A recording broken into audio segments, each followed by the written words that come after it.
Tervist, sõbrad! Täna jätkame Ukraina köögilainel. Taas on mul siin raamat, mille minu varalahkunud sõber Ukrainast Igor mulle kinkis. Ja täna teeme kartulipannkooke. Kuid kahjuks siin seda ei ole, seda kartulipannkoogi retsepti. Aga sellegipoolest me seda teeme, sest Igor ise jutustas mulle, kuidas tema vanaema tegi neid. Kogu aeg on käibel selline venekeelne fraas nagu dranniki. Kartulipannkoogi tehti dranniki. Ja Igor ütles, ei ole dranniki, on djeruny. Ukrainas on djeruny. Dranniki on vene keeles, valge vene keeles. Ja mul on siin väike spikker. Ukraina keeles on lisaks veel väljend drachena ja kakorki. Ja tegelikult, kas ta nii väga Ukraina toit ongi? Kui lööte, kui vaatate internetis dranniki, siis ta on hoopis valgevene toit. Aga me ei taha ju täna valgevene toitu teha, sest teadagi miks. Valgevene kisub vägisi sinna kanti, mis ei sobi meile. Ja eile ma vaatasin õhtul filmi, Jaapani filmi, auhindadega pärjatud poevargad. Ja seal tehti ka kartulipannkooke.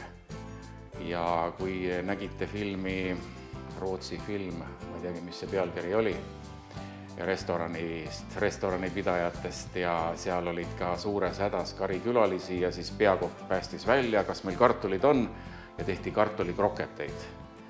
Nii et nii ja naa.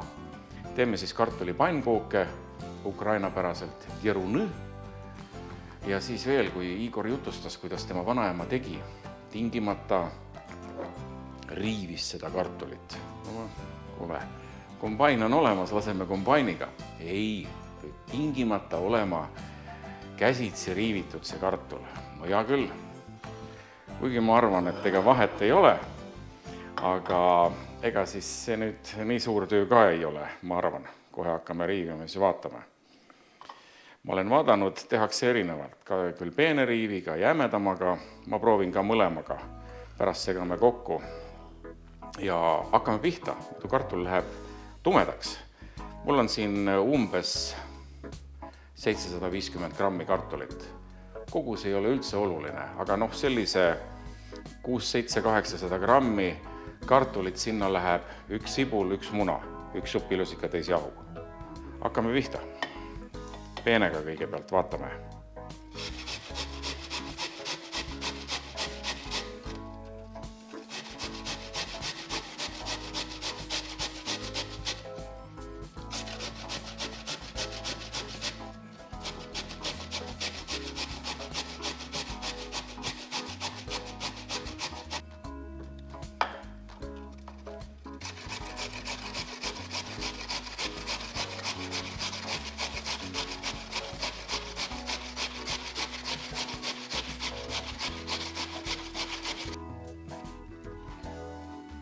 Ja kogu see protseduur ei võtnudki eriti aega, 3 minutit ja oligi riivitud. Ja ma panen nad siia sõela peale, selle pudru naad, kartuliid, riivitud kartuli. Et vaja see vedelik siit välja nõrutada. Ja täpselt samamoodi riivin sibula. Nüüd saab nalja või nutta või mõlemat.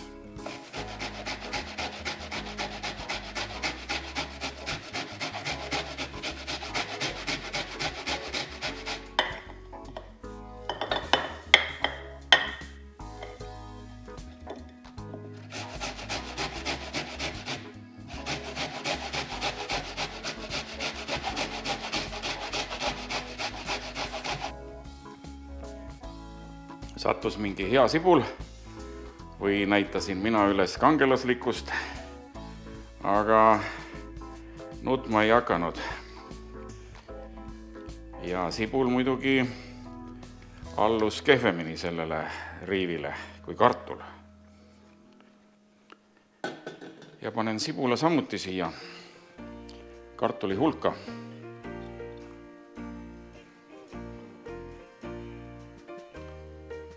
Lisaks sellele, et sibul annab hea maitse, pidavalt aga ära hoidma selle, et kartul tumedaks läheb. Ma olen näinud, et pigistatakse isegi natuke sidrunimahla, et kartul jääks kollane, et need kartuli pannkuugid jääks meil ilusad. Aga sibulas ju ka mingi selline, on siis hape või? Mis asi see on seal? Ju ta hape on. Et hoiab ära, no saame näha. Segan segamini ja jätan 10 minutiks nõrguma.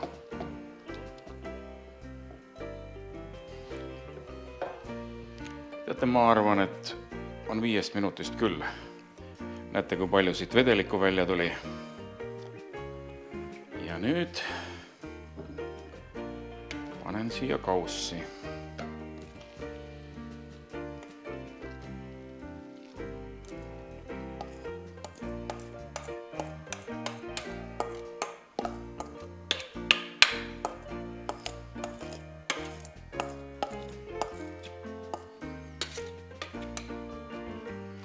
Ja nüüd segame juurde ülejäänud komponendid.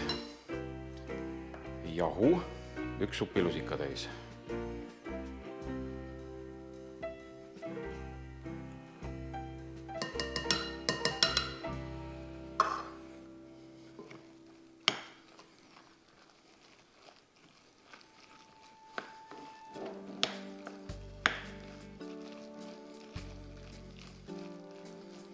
Nii, 1 muna.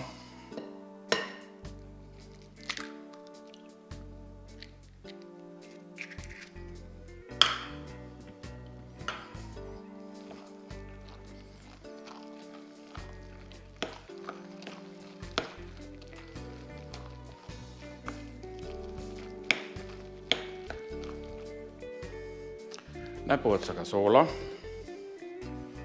Noh, kuidas ise arvate sellele kartuli kogusele, et ta ei jääks päris mage ja mitte ka liiga soolane. Ja pipart ka.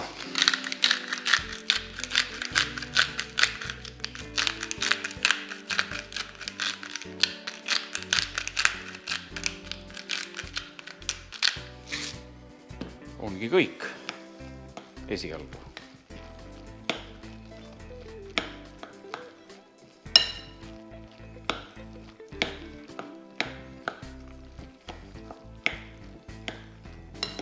Võime hakata praadima. Pannile tuli alla, kohe kõige kuumem õli. Õli pole vaja siin haletseda, paneme ohtralt ja ootame, kui soojeneb. Paneme valmis ka paberi, et tõstame praetud kartulikoogid siia õlist nõrguma. Tuled ka põlema on valgem.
üks pannitäis on valmis ja nüüd teen ma oma loomingut. Mul tuli tahtmine lisada siia külmsuitsu peekoni kubikuid. Vaatame, mis saab. Ma arvan, et hea saab. Võtsin umbes sellise koguse.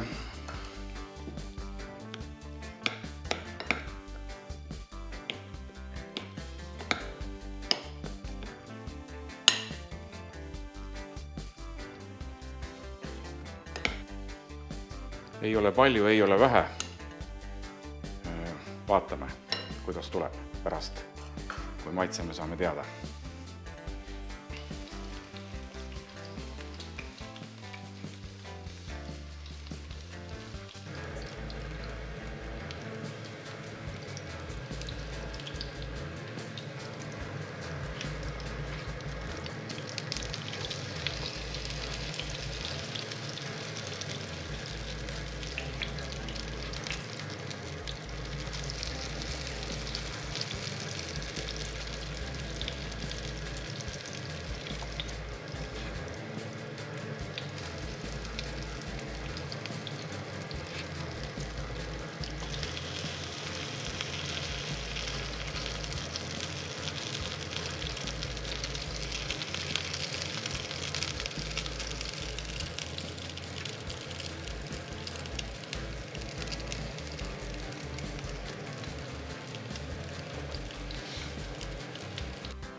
Töö kiire ja korralik, nagu öeldakse. Tegin siis täna 2 sorti kartulikooke. Ja kuna siin on Ukraina lipp, siis on nende nimeks deruny ukrainapäraselt. Siin on, tahtsin öelda, et siin on dranniki. Ei, dranniki on Valgevene ja Vene ja selline. Ikka seesama deruny või siis kartulikoogid. Ja käes on pidulik degusteerimishetk. Välja näevad ilusad. Ja kartulikooke süüakse hapukoorega. Mul juba neelud käivad. Peale panna rohelist, mis teil on. Mul on siin sibul pistetud potti, itsi sisse.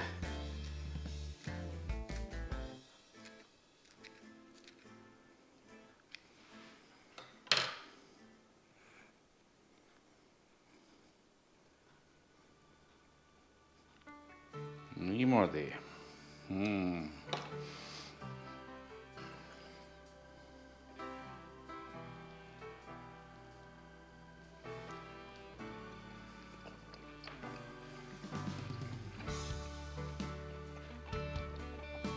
Just täpselt nii. Pealt krõbe, seest mõnus kartul sibulaga, nagu praekartul. Ja hapukoor, roheline sibul. Täpselt see, mis peab olema. Võtame teise veel, kuna hea on.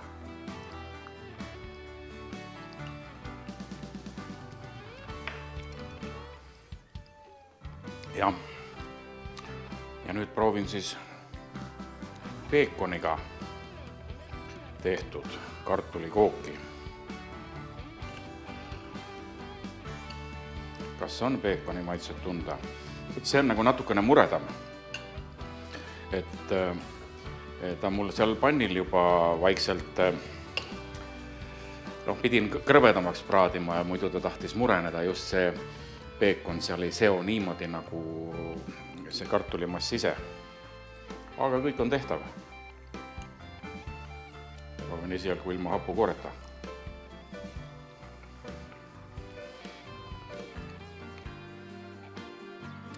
Parem on. Minu retsept on parem kui originaal. Aga mis siin ikka? Tulebki täiendada, sest tegelikult kui lähete Itaaliasse pitsat sööma, siis teile tundub ka, et siin Eestis on pitsad palju paremad, sest nad on kohandatud meie maitse järgi. Itaallane sööb väga hea, võib-olla talle ei meeldi meie oma. Ja sama on siin selle kartulikroketiga, eks kui kartulit praadida ja sinna lõigata sisse suitsuvorsti või peekonit, suitsuliha, kas või mitte suitsutatud tavalist peekonit, ikka on parem. Ja nii ka on see kartulikroket parem, kui siin sees on peekon.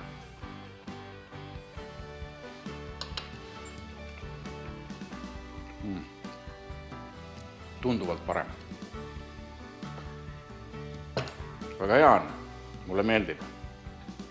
Kui teile ka meeldib, siis teate, et tuleb siia like panna, õigemini like'i nupp on seal all ja seal all on subscribe'i nupp, kui te veel ei jälgi mind. Ja elame kaasa siis ukrainlastele. Mina oma väikse lipuga, kui ma tegin eelmises videos, tegelikult üle-eelmises Ukraina vorsti, siis ma tahtsin päris lippu ja helistasin liputehasesse, lipuvabrikusse. Seal ainult ohati, et kõik on ära jagatud. Seepärast ma printisin ise väikese lipukese ja olen selle lipukesega solidaarne ukrainlastele. Slava Ukraini!